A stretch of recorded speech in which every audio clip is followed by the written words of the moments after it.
Hello everybody, welcome to another great episode of the Tommy Maroon Sports Show on WCTV. It's been a while since we last hopped in here, but yeah, I've been busy, winter break, bunch of games to announce, a lot of fun stuff going on, Christmas holiday season. So yeah, that's what basically happened. But now it's time to talk about the Cleveland Cavaliers because the Cavs, woo-wee, it's been fun lately. Donovan Mitchell, heading into yesterday, had 28 points per game. Darius Garland, 7.8 points assists per game, excuse me. Sorry, folks. Jarrett Allen, 10.2 rebounds per game. Steals per game is Donovan Mitchell, 1.5. Evan Mobley with 1.3 blocks per game. Jarrett Allen leads in field goal percentage with 61.6%. And Dean Wade and Donovan Mitchell have 41.1 three-point field goal percentage, which led the Cavs heading into yesterday. Now it's time to take a look at the game recaps. Let's look at that. Starting off with the Cavs. Spacer, and he's a good rebounder. Oh, wow. 126 loss. Donovan Mitchell had 28 points. In fact, everyone for those good old Cavs had double-digit points except for Lamar Stevens. Tyrese Halliburton, 29 points. Buddy Hield, 25 points. The game was very back and forth. Neither team led by double digits. And Cavs have one more assist than the Pacers. Then you have the Cavs at Bulls, which is this game right here.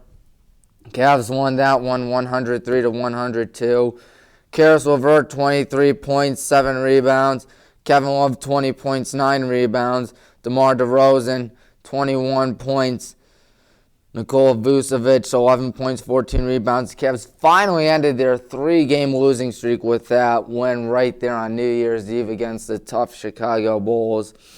Cavs held a 14-point lead at one point, and the Cavs had 10 more rebounds than the Bulls. And now, of course, the big one last night being the Cavs and the Bulls once again, this time at The Rock. Cavs won it in overtime, 145-134. But that's not the story. You all know what the story is. Donovan Mitchell had the game of his life. He put up stuff that I put up with LeBron in NBA Live 2005 and 2006. Except I don't think I do that good in 2005. Maybe in 06 with LeBron, but certainly not in 05 or 04 either.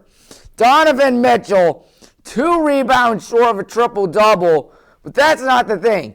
He put up an incredible 71 points. Yeah, 71 for Mr. Mitchell. It's a Cavs franchise record. 8 rebounds, 11 assists. Oh, ye gods. He just went crazy. He went absolutely nuts on those Bulls. And man, oh man. Their response, DeMar DeRozan putting up just 44 points. Nikola Vucevic, 20 points, 13 rebounds. Zach LaVine, 26 points. Yeah, they couldn't find that much of an answer for Donovan Mitchell, who also had a block. My goodness, he just went absolutely insane. Looking at everything, Cavs went 33 for 45 from free throw land. Cavs made 6 more threes than the Bulls, 5 more assists and rebounds than the Bulls. But good Lord, that is just absolutely insane. 22 for 34 was Donovan Mitchell.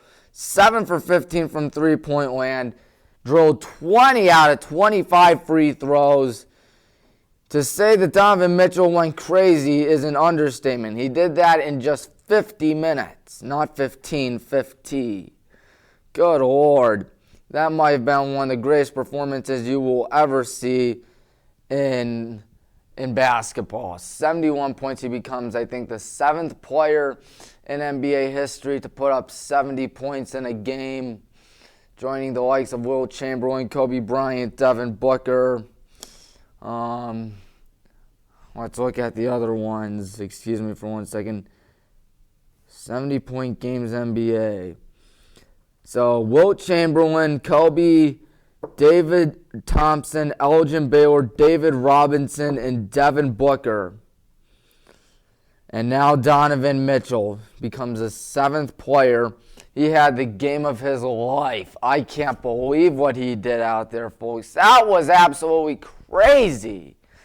Now time to look at Tommy's picks. Of course, I would do Tommy's picks recap, but because we were out for so long, I guess we won't do it. First things first, high school boys basketball. Highland against Revere. 2 teams with 2 winning records. That should be a lot of fun, but I'm picking the Minutemen, unfortunately. That game will be tonight. One can only hope that it will be a win for the Black and Green Brigade. At least I hope. That would be nice. Looking at the top 25 rankings in Northeast Ohio, and it looks like neither of them are in it. No, Highland and Revere are not in it. Avon against Berea Mid-Park. Avon not ranked either. Avon Lake is, but Avon and Berea Mid-Park are not. I picked Avon to win it. Strongsville against Brunswick, number 20 in the region, according to Northeast Ohio Zone's top 25. I'm picking the Brunswick Blue Devils. And then Walsh Jesuit against Medina. That should be a good one, folks. But I'm thinking that the Walsh Jesuit Warriors are going to win that one. St. Ed's playing St. Ignatius in the Holy War. I got an upset right here. I'm picking St. Ignatius to win that one. And then St. Vincent St. Mary against Mater Dei. I'm picking the Fighting Irish to win that. Stowe against Nordonia. Nordonia number 25 in the top 25. Stowe number 11. I'm picking Stowe. Brecksville, which is ranked number 7 in Northeast Ohio. They'll be playing Twinsburg, excuse me. I'm picking Brecksville. They'll keep up their undefeated season. University School plays Trinity. I'm picking University School. The Preppers should win that. Lake Catholic going up against the Kenston Bombers, picking Lake Catholic to win it. Euclid against Benedictine, picking Euclid. And VASJ playing Archbishop Hoban. I'm picking the Knights. They're number 14 in Northeast Ohio. And now time for some high school girls basketball, because high school girls basketball is a lot of fun, as we all know. Highland against Revere, which will be tomorrow. Unfortunately, that game will not be on Tommy Maroon Sports Live. By the way, if you've never heard of my YouTube channel, Tommy Maroon Sports Live, I highly suggest that you subscribe to it, because where else are you going to get Highland and Baldwin Wallace content? Highland against Revere, I think we should win that one. Medina against Solon, picking the Comets. And then my lock of the week, Stowe Monroe Falls Bulldogs over Wadsworth. Magnificat against Strongsville, I'm picking Magnificat. And then St. Vincent St. Mary playing Mater Dei, I'm picking Mater Dei for that one. Even though it should be a close one at a neutral site. Walsh Jesuit playing Padua, picking the Warriors to win it. Here's an upset. Archbishop Hoban, I think, will take down Solon later on this week after they beat Medina. And by they, I mean the Solon Comets. McKinley against Green, I'm picking McKinley. Copley should beat Revere. Copley's a really good team, that's for sure. Avon's going to beat Berea Mid-Park. Brecksville going to beat Twinsburg. And Mayfield to take down Cloverleaf. Now time for the NFL. My word, we are almost done with this show. We'll get to the Cavs once again in a quick second with where they stand. First things first, the Raiders against the Chiefs. Here's an upset. Chiefs played poorly against the Magic School Buses. Lost episode last weekend to the Suxons a few weeks ago. So I'm picking the Raiders to win that one. And then I would call the Jaguars Suxonville, but they aren't. They're winning. Trevor Lawrence is looking really good out there. And for this Saturday game that will determine who will win the AFC South, I think the Jaguars are going to win it. They're going to be AFC South champions. Imagine telling someone that at the beginning of the season. Doug Peterson's a really good coach, by the way. Falcons against the Buccaneers. I'm picking the Buccaneers to win that. Buffalo Bills, lock of the week. Right here against the Patriots. My goodness, last night, absolutely stunned sadness out there, folks. And as most of you know, really sad what happened for sure. Damar Hamlin, Bill's safety, I believe, made a tackle, gets hit really badly on it, then passes out shortly after, collapses, basically nearly dies. They give him CPR for 9 minutes straight. It is very scary for sure. And Damar Hamlin has been trending throughout all of Twitter, people praying for him, which is very good. Everyone was scared. Everyone was nervous. They had to suspend the game. They will not be playing the game later on this week. My goodness, that is absolutely crazy what happened and beyond sad. And man, oh man, one can only hope that he'll be all right. Boy, oh boy, that is one of the scariest injuries you may ever see. I mean, I remember 2.5 years ago when we were playing North Royalton and Kevin got hurt really bad. That looks like nothing compared to what happened to poor Damar. He is in critical condition out there as of now. Not much being revealed about him right now. But good Lord, that is just beyond depressing. Good God, I just hope he's all right. And Skip Bayless just made one of the worst tweets you may ever see about this horrible tragedy, about what happened. Here's what he said. If I can find the tweet, or did he delete it? He deleted it. Of course he deleted it.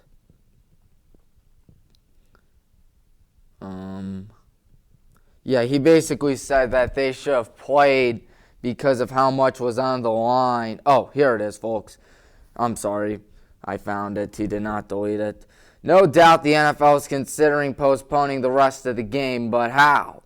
This late in the season, a game of this magnitude is crucial to the regular season outcome, which suddenly seems so irrelevant. What? I'm sorry, Skip. I mean, you're being an absolute jerk. I don't care if it's a Super Bowl or not. Some guy's life is on the line. Some guy might die after taking basically a bullet right to the chest, right where the heart is. And you're going to complain about not starting up. And the NFL said, 5-minute break, let's just continue rolling with the game. I think it was the players and coaches who came up with the idea of it ultimately being suspended and, of course, not playing anything. Good Lord, that is absolutely horrible. Can't believe Skip Bayless would actually tweet something like that. And man, oh man, he is in hot soup for that, and you can't defend him for that. You cannot defend him. Huge shout out, however, to the ESPN Monday night crew and what had to have been. I mean, they had to improvise that entire thing. I mean, this wasn't even written on. I was playing Madden on my Dolphin emulator last night. I didn't even see the injury live. I just played, finished the game, saved everything, turned off my computer, went to my living room. My parents were like, quiet, Tommy. Some guy's actually seriously injured, and it's not like an ACL tear or something like that. It's a matter of life and death. And Damar, one can only hope that he's going to be all right. Good God. That is just scary.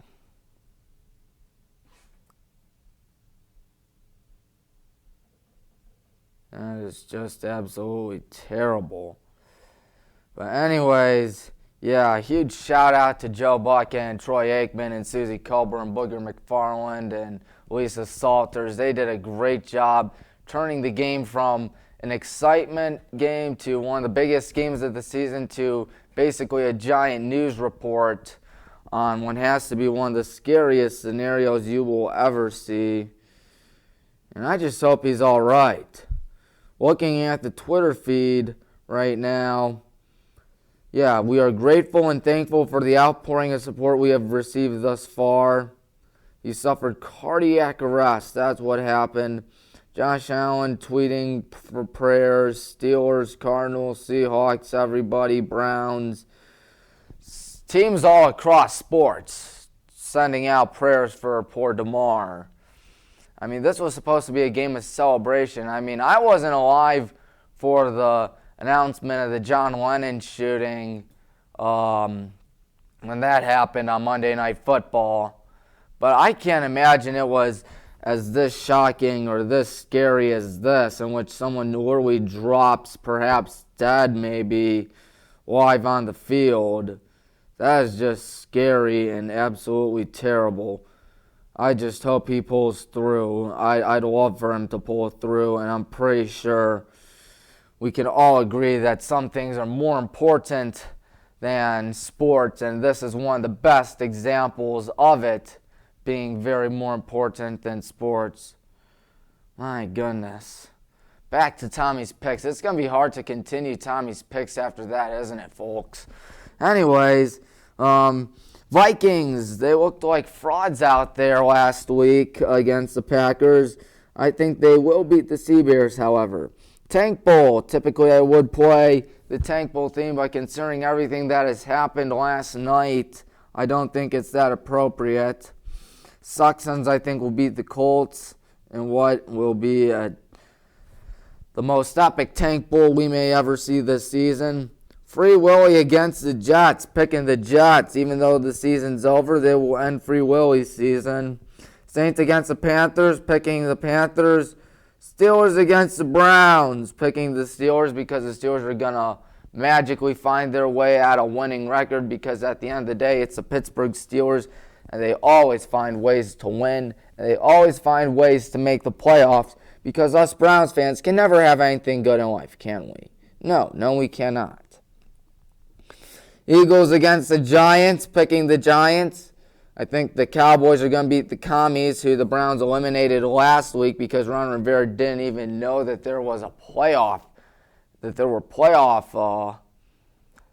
playoff hopes on the line. Sorry about that, folks. And then the Magic School Buses lost episode against the Chargers. That's going to be a very boring game. Justin Herbert's going to run it up against the Magic School Buses lost episode. Then the Seahawks against the Rams, picking the Seahawks. The 49ers will beat the Cardinals in what will definitely be Cliff Kingsbury's last game. That's for sure. Packers against the Lions, picking the Packers. That'll be a Sunday night game at Lambeau, and the Packers, like the Steelers, are going to magically find their way in the playoffs after a really poor start, somehow make the playoffs because us Browns fans can't have anything good in life, and I guess Bears fans can't have anything good in life either. And Packers fans will eventually not have anything good in life as well because, well, they will not make the Super Bowl, that's for sure. It's an Aaron Rodgers team. You know what that means. It's a second or third round exit, a divisional round exit, a championship game exit. That's for sure. That's what's guaranteed with Aaron Rodgers. Get rid of the 2010 or 2011 postseason, and Aaron Rodgers might as well be one of the most overrated quarterbacks of all time. And then the Bengals against the Ravens. I don't know when that game is going to be played, but I do think that the Bengals are going to walk away as winners.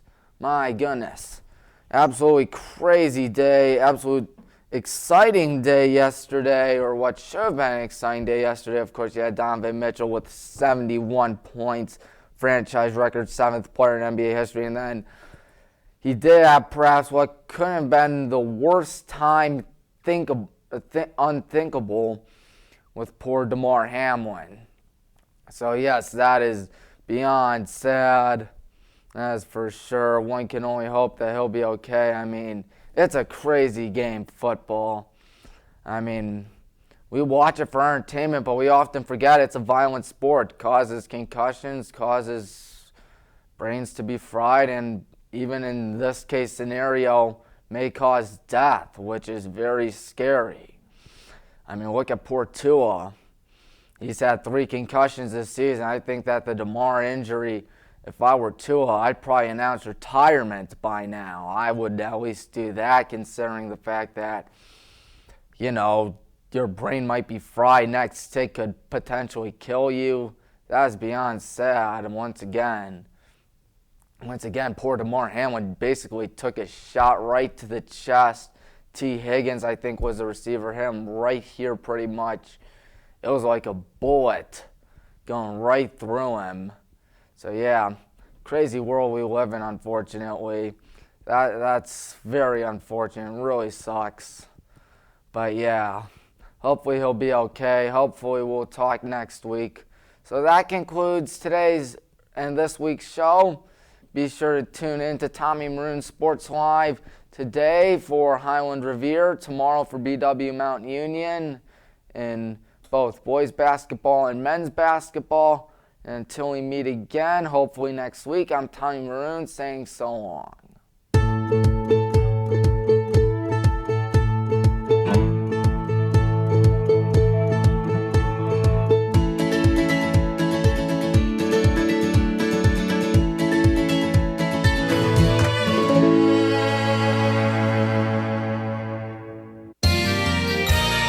You are watching WCTV, Wadsworth Community Television.